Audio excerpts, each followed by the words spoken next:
ఇంట్లో కూర్చుని ఇంగ్లీష్ నేర్చుకోవాలనుకుంటున్నారా? అయితే వెంటనే మా స్పోకెన్ ఇంగ్లీష్ క్లాసెస్కి కాల్ చేయండి. హలో నమస్తే, వెల్కమ్ టు సుమన్ టీవీ. ప్రస్తుతం మనతో పాటు qualified personal finance professional Sairam గారు ఉన్నారు. వీరితో ఈరోజు మనం మ్యూచువల్ ఫండ్స్ రిలేటెడ్ కొన్ని విషయాల్ని తెలుసుకుందాం. హలో అండి, నమస్తే. నమస్తే అండి. యాక్చువల్గా చాలా మందికి డిఫరెన్స్ తెలియదు కొన్ని ఫండ్స్లో. అందులో మెయిన్గా ఏంటంటే ఈటీఎఫ్కి అండ్ ఇండెక్స్ ఫండ్స్కి అసలు డిఫరెన్స్ ఏంటంటారు? సో సెబీ మనకి మ్యూచువల్ ఫండ్స్ని 5 రకాలుగా విభజించింది. ఓకే. సో ఫస్ట్ వచ్చేసరికి equity funds, next debt, next hybrid, next solution oriented, లాస్ట్ది ETFs and index funds. So first equity అంటే which will invest predominantly in equity stocks. Debt అంటే కనుక డెట్ ఇన్స్ట్రుమెంట్స్లో బాండ్స్ వాటిలో ఇన్వెస్ట్ చేసేది. ఓకే. హైబ్రిడ్ అంటే ఈ రెండింటి మిక్స్. సొల్యూషన్ ఓరియంటెడ్ అంటే కనుక retirement fund, children investment funds. Okay. So fifth వచ్చేసరికి ETFs, index funds. So first అందులో ఇండెక్స్ ఫండ్ ఫస్ట్ వెళ్దాం. ఓకే. ఇండెక్స్ ఫండ్ అంటే ఏం లేదండి, ఏదైనా ఒక ఇండెక్స్ని ట్రాక్ చేస్తూ వచ్చే ఫండే. ఫర్ ఎగ్జాంపుల్ మనకి ఇండెక్స్ కింద Sensex is an index. So బిఎస్సిలో నమోదైన టాప్ 30 కంపెనీస్ యొక్క ఒక యావరేజ్ ఫార్ములాస్ మీద తీసిన ఇండెక్సే సెన్సెక్స్. ఓకే. సేమ్ అదే నిఫ్టీలో ఉన్న టాప్ 50 కంపెనీస్ మీద ఎన్ఎస్సి వాళ్ళు తయారు చేసిన ఇండెక్సే నిఫ్టీ 50. సో మనకి రోజు మార్కెట్ పెరిగింది, ఎన్ని పాయింట్స్ మార్కెట్ తగ్గింది అంటే వీటి మీద చెప్తారు. సో సెన్సెక్స్ పెరిగింది అంటే కనుక ఆ టాప్ బిఎస్సిలో లిస్టెడ్ అయిన టాప్ 30 కంపెనీస్ వాటి వాల్యూ పెరిగితే కనుక కంబైన్డ్ గా సో మనకి మార్కెట్ పెరిగినట్టు. నిఫ్టీలో 50 కంపెనీస్ యొక్క యావరేజ్ పెరిగితే కనుక పెరిగినట్టు, ఒకవేళ పడితే పడినట్టు. సో ఈ సెన్సెక్స్, నిఫ్టీ ఇలాంటి ఇండెక్స్ల మీద సో వీటిలో ఏ స్టాక్స్ అయితే ఉన్నాయో అవే రేషియోస్లో, అంటే సెన్సెక్స్ని నిఫ్టీని కన్స్ట్రక్ట్ చేసేటప్పుడు వాళ్ళు ఒక రేషియో తీసుకుంటారు. సో ఏ ఫండ్కి ఎంత వాల్యూ ఇవ్వాలని చెప్పి, సో ఏ స్టాక్కి ఎంత వాల్యూ ఇవ్వాలి. సో రిలయన్స్ మనకి సెన్సెక్స్లో ఉంటుంది, ఎల్ఐసి సెన్సెక్స్లో ఉంటుంది. సో కొత్తగా ఈ మధ్య జొమాటో కూడా వచ్చింది. సో వీటన్ని అంటే వాళ్ళు ఏం చేస్తారంటే అన్ని టాప్ సెక్టార్స్లో ఉన్న టాప్ కంపెనీస్ అన్ని తీసుకొని వాళ్ళు ఒక ఇండెక్స్లో తీసుకొస్తారు. ఓకే. సో మనకి బిఎస్సి అయితే సెన్సెక్స్ అవుతుంది. అందులో ఏ రేషియోస్ అయితే ఫండ్స్ ఉన్నాయో సో అవే రేషియోలో మనకి ఇక్కడ మ్యూచువల్ ఫండ్ వాళ్ళు కూడా అవే స్టాక్స్ని రెప్లికేట్ చేస్తారు. ఓకే. సో అది ఇండెక్స్ ఫండ్. ఇప్పుడు ఏమవుతుంది, మనకి ఇండెక్స్ ఫండ్లో ఇన్వెస్ట్ చేసాం అనుకుందాం, ఇండెక్స్ కనుక నిఫ్టీ 50ని కానీ సెన్సెక్స్ని కానీ ట్రాక్ చేస్తుంది అనుకుందాం. సో ఎప్పుడైతే ఈ ఇండెక్స్ పెరిగిందో ఈ ఇండెక్స్ ఫండ్ కూడా పెరుగుతుంది. ఓకే. ఇండెక్స్ పడితే ఇండెక్స్ ఫండ్ కూడా పడిపోతుంది. సో మనకి ఏంటంటే ప్యూర్గా వాటిని రెప్లికేట్ చేస్తూ చేసే ఇన్వెస్ట్మెంట్ స్ట్రాటజీ ఇది. ఓకే. సో ఇది ఎందుకు ఫేమస్ అయిందంటే మోస్ట్లీ మ్యూచువల్ ఫండ్ సైడ్లో చాలా మంది large cap fund managers are enable to repeat the performance. So వాళ్ళకేంటంటే వాళ్ళు ఫండ్స్ని యాక్టివ్గా మేనేజ్ చేసినా కానీ ఈ ఇండెక్స్ యావరేజ్ రిటర్న్ కన్నా తక్కువ ఇస్తున్నారు.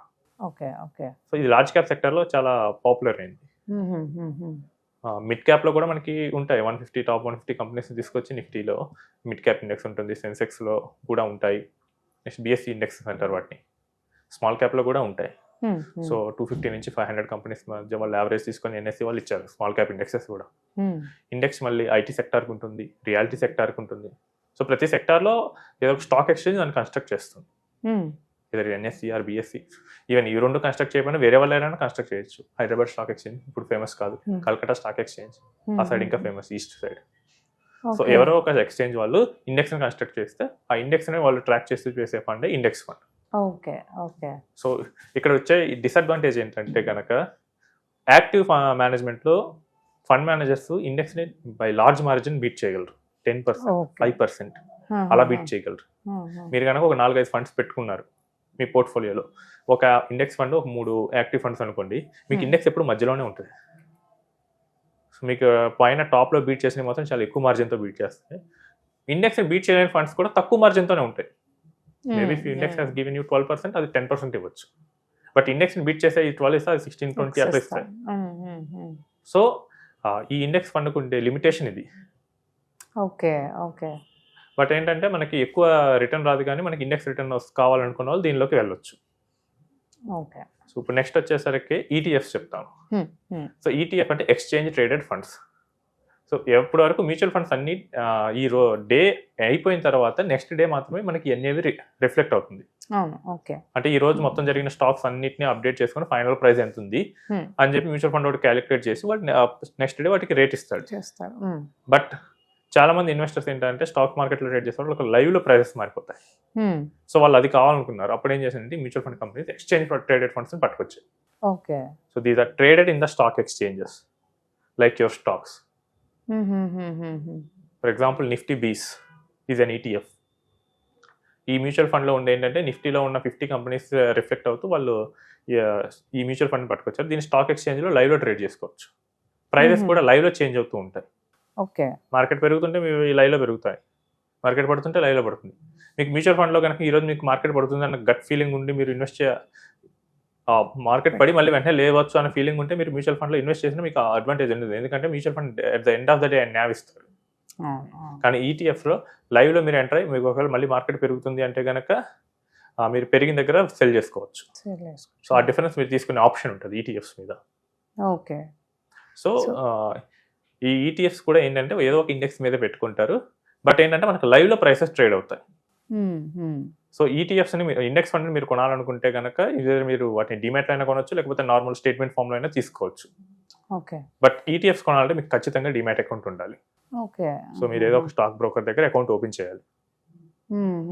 ఓపెన్ చేసి స్టాక్ మార్కెట్లో లైవ్లో మీరు ఆర్డర్ పెడితేనే అవి ట్రేడ్ అవుతాయి. ఇంకోటి ఏంటంటే మీరు ఇండెక్స్ ఫండ్ని వేరే వాళ్ళకి ఇవ్వలేరు. ఓకే. సో నేను ఇండెక్స్ ఫండ్ కొన్నాను. సో నా ఒక 10 years పాటు ఇండెక్స్ ఫండ్లో ఇన్వెస్ట్ చేశాను. నేను నా కిడ్కి గిఫ్ట్ ఇద్దాం అనుకున్నాను. It's not possible. ETFs possible. Okay. Being stock exchange demat ఫామ్లో ఉండటం వల్ల ఈ సెక్యూరిటీస్ని మనం ట్రాన్స్ఫర్ చేయొచ్చు. ఓకే. బట్ ఇవి కూడా ఏంటంటే రిటర్న్ కూడా సేమ్ ఇండెక్స్ లాగే ఉంటాయి. ఒక యాడెడ్ అడ్వాంటేజ్ ఏంటంటే మనకు థ్రిల్ వస్తుంది లైవ్లో ప్రైసెస్ పెరుగుతూ ఉన్నప్పుడు. ఓకే.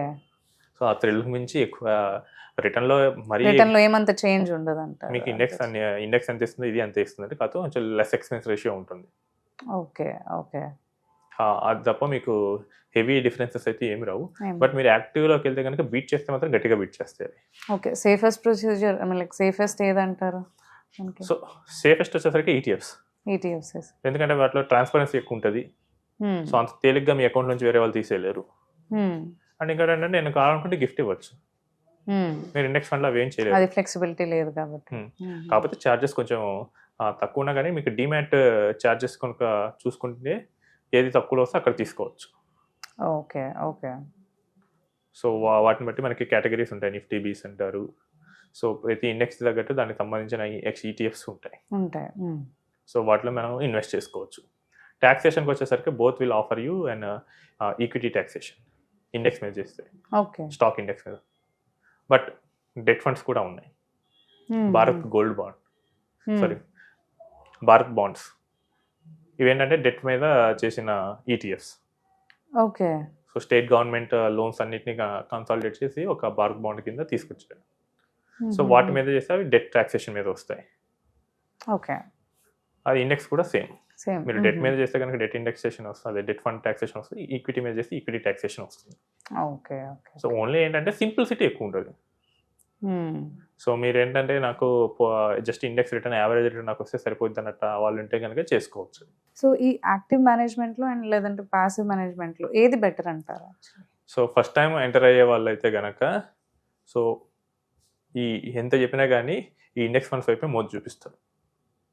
సో బట్ మనకి ఎక్స్పీరియన్స్ పెరిగే కొద్దీ మనకు అర్థమవుతుంది.